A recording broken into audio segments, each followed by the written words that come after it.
தான் ஸ்கூலுக்கு போகிறோம். 8 கிலோமீட்டர் தூரத்துலேருந்து தான் நாங்கள் ஸ்கூலுக்கே போகணும்.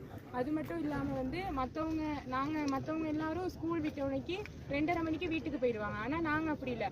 காலையில் 5 மணிக்கு எழும்பி ஸ்கூல் போனால் திரும்ப வீட்டுக்கு வர 6 மணி ஆகும். ரோடும் வந்து ரொம்பவே இருந்ததை விட ரொம்பவும் மோசமாக்கிடுச்சு. அதனால வந்து எங்களுக்கு ஸ்கூல் வேலை கிளாஸ் எல்லாம் இருந்தால் அதுக்கும் போக முடியாது. அது மட்டும் இல்லாமல் ப்ரைவேட் கிளாஸஸ்க்கும் போக முடியாது.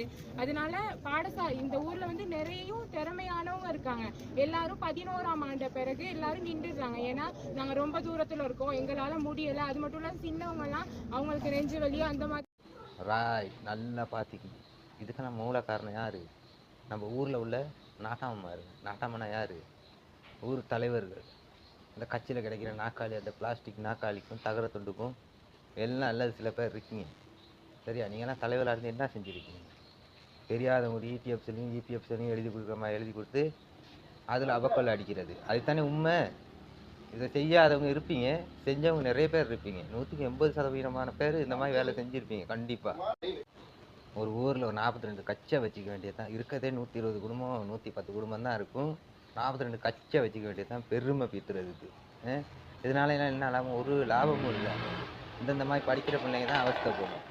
நீங்கள் என்ன டக்குன்னு பொண்ணாடைய போத்துறேன், அதை போத்துறேன், இதை போத்துறேன்ட்டு டக்குன்னு ஒரு ஃபோட்டோ எடுத்துகிட்டு வந்து அதை காலகாலமாக வச்சுக்குவீங்க. நீங்கள் பார்த்து அவங்க வம்சாவளியாக பார்க்குறதுக்கு என்ன தெரியுமா? ஃபோட்டோவை தான் கொண்டு வந்து மாட்டி வச்சுருக்கீங்க செவுத்துல. அவருக்கு மாலை போட்டோம், இவருக்கு பொன்னாடைய போத்தணும்னு சொல்லி. சரியா? செஞ்சவங்க பயங்கரமாக கோவப்படுங்க, செய்யாதவங்க கோவப்படாது. சரியா? 180% பேர் இந்த வேலையை, இந்த தில்லுமுள்ளு வேலை வந்து செஞ்சுருப்பீங்க கண்டிப்பாக. அந்த எஸ்டேட்டில் வேலை செய்கிறவங்க கூட அந்த கட்சி மூலியமாக தான் வேலை செய்வாங்க. தலைவர் வேறு அவர் தான் செய்யணும், காவல் வேலை அவர் தான் செய்யணும் அப்படின்ட்டு. இப்போ வந்து புதுசாக ஒரு சிஸ்டம் ஒன்று வந்துருக்கு.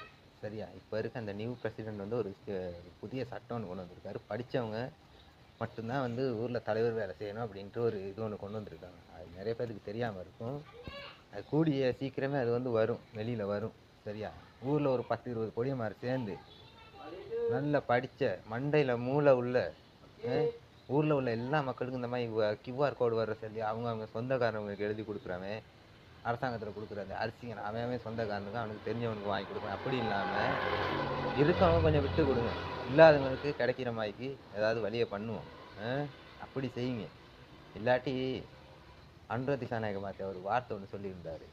செய்தியெல்லாம் எங்கே கேட்குறீங்க? நீங்கள் வெளியே சினிமாவை போட்டுக்கிட்டு அடுப்பை பற்ற வச்சு உட்காந்துக்கிட்டு கூதை காஞ்சிக்கிட்டு அதெல்லாம் கேட்டுக்கிட்டு இருக்கீங்க. முக்கியமான விஷயங்கள் எதுவுமே கேட்க மாட்டீங்கன்னு நம்ம பிரசிடெண்ட் என்ன சொல்லியிருக்காருன்னு சொன்னால், கொள்ளை அடிக்கிறவங்க கேப் மாதிரி மொல்லை மாதிரி முடிச்ச வைக்கிட்டு ஓட்டு போட்டு இந்த மலையகம் இப்படியே இருக்கணுமா?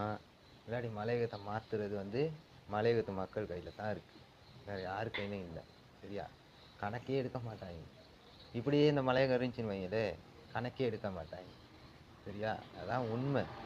தெரிஞ்சவங்களுக்கு தெரியும், தெரியாதவங்க பேன்னு பார்த்துக்கிட்டு இருக்க தான் இருக்குது, பேக்குன்னு. அதானே சொல்கிறேன்.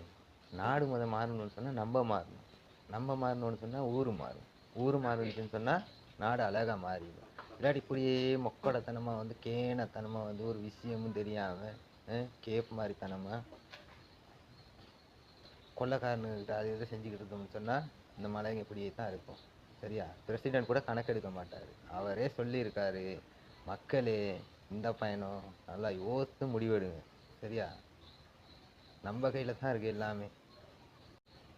இப்போ ஊரில் ஒரு பிரச்சனைகள் அந்த மாதிரி பிரச்சனைகள் இருக்குன்னு சொன்னால் ஆன்லைன் மூலியமாக வந்து நம்ம ஜனாதிபதி செயலருக்கு வந்து அறிவிக்கணும். சரியா? அது வந்து அதெல்லாம் படித்து வச்சுங்க, அதுகளை படிங்க. அந்த மாதிரி விஷயத்துக்களை தெரிஞ்சு வச்சுக்கோங்க. சும்மா அப்படியே டிக்டாக்ல வந்து பாட்டை போட்டுக்கிட்டு ஆடிக்கிட்டு அது கொஞ்ச நாளைக்கு அதெல்லாம் நிப்பாட்டி வச்சுட்டு நம்ம அடுத்த சந்ததியினர் இருக்காங்க தெரியுமா, அவங்களுக்கான இதுகளை கொஞ்சம் இது பண்ணி வைப்போம். நம்ம நாளைக்கு செத்து போயிடுவோம், நம்ம நாளைக்கு டக்குன்னு செத்து போயிடுவோம். நம்ம கீழே இருக்க ஜெனரேஷன் வந்து எப்படி வாழ்வாங்க, அவங்களுக்கான ஒரு வழியை வந்து நம்ம அழகாக செஞ்சு வச்சுட்டு நம்ம அதுக்கப்புறம் செய்வோம். அது இன்னும் கொஞ்ச நாள் தான் இருக்குது இந்த எலெக்ஷனுக்கெல்லாம். கொஞ்சம் யோசித்து மலையக மக்களுக்கு வந்து யோசித்து என்ன செய்யணுன்ட்டு கொஞ்சம் பார்த்து அதுகளை செய்யுங்க. சரியா?